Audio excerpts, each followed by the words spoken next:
Okay, great. Okay, so here we begin. Thanks for coming back. This is lesson 4, Lights from the Leshem. The previous classes talk about who he was and the beginning of this issue. We're in the issue of why did God decide to create the world? And we were given basically a paradoxical quandary, which is that God doesn't necessarily need the world. So then why did he create the world? That's the summary up. If more details, you can listen to the previous classes. So for his true essence, so we're talking about the true essence of God after quoting the Ari, has no similarity with anything else, and his essence is without change. That is to say, subsequently, after he created, fashioned, and made all of creation into a completed reality of true existence, nevertheless, creation is not delineated from him, nor delineates him in any matter. He is completely above and beyond creation in any sense of it at all. For he is all and within all. His true essence is without change. Before creation, during creation, after created existence, there's no change in his essence. And this is sources he brings for this is exclusively almost how the Rav Sadia Gaon talks, and also Maimonides, in several places in the book's Guide to the Perplexed, which is apparently a lot about this topic. So here we're going to the modern version of Guide to Perplexed here. In any case, to say about him, God forbid, that he receives any benefit from his creations must be understood to be completely invalid and impossible, because none of them have any similarity to him in any way at all. The main principle is that it is completely invalid and impossible to say about God, God forbid, that he is in need of any benefit or help from anyone or anything or process to achieve perfection. So that's the segue into today's topic. So one more piece of information that we need to know about before we can get into the Leshem's explanation of how to integrate these two possibilities, which is that God created the world for some purpose. What is that purpose? Is to understand what that purpose is. And that's what today's lesson is going to be about. God created the worlds for the benefit of the righteous that follow his word. So why did God create the world?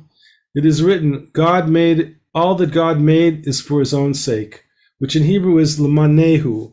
And that's important because in this few paragraphs, he's going to explain what he means by that.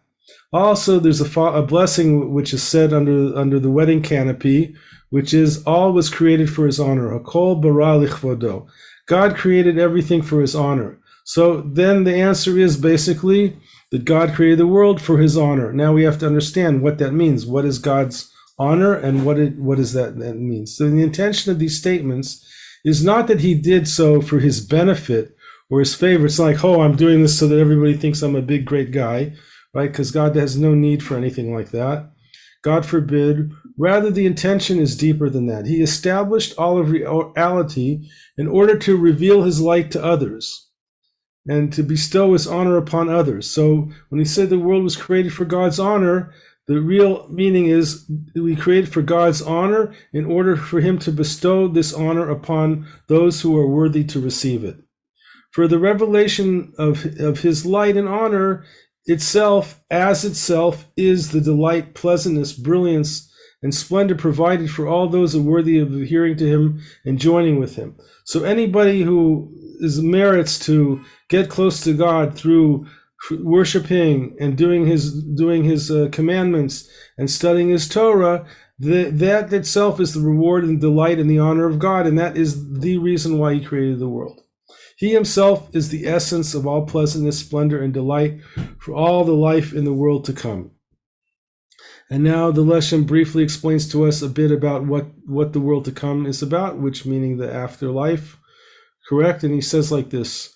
This is a quote from the Gemara, the Talmud, Brachot, blessings.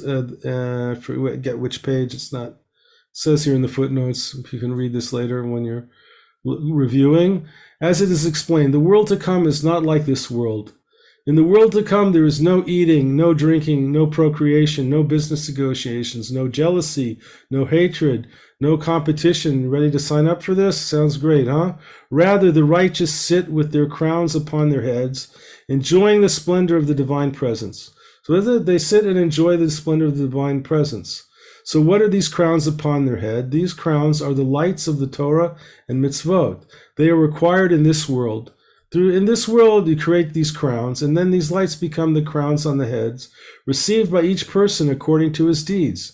Thus it is written, with their crowns upon their heads, to indicate that the crowns that each one prepares for himself in this manner, by which he will enjoy the splendor of the divine presence in the world to come.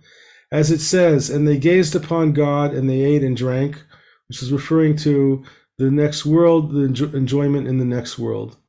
Okay, just a little bit more, and that'll be it for today.